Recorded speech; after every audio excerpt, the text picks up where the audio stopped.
They told you it happened once. One body, one tomb, one miracle. It didn't. Before the empty grave, there were others.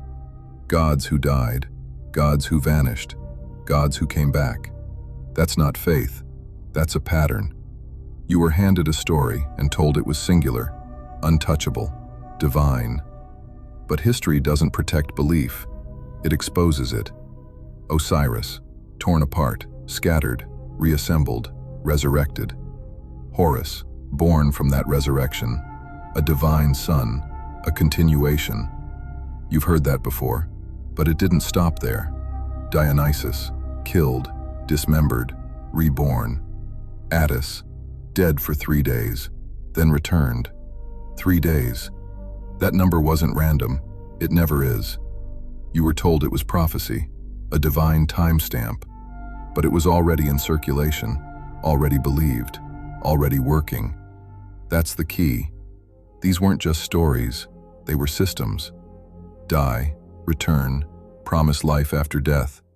That formula spreads because it solves something. Fear. Humans don't fear death, they fear ending. So the story adapts. New names, new faces, same structure. That's not coincidence. That's design. Then Rome enters, an empire built on control, on unity, on belief. Too many gods create chaos. So what do? You consolidate, you refine, you build one dominant narrative. That's where it shifts. Christianity didn't emerge in isolation. It absorbed, it reshaped, it replaced. The resurrection wasn't invented. It was inherited, refined for scale, standardized for empire. Because a dying and rising God isn't just theology, it's leverage. If death isn't the end, authority doesn't end either. Think about that. If salvation is controlled, so is fear. If eternity is promised, so is obedience. That's not spirituality.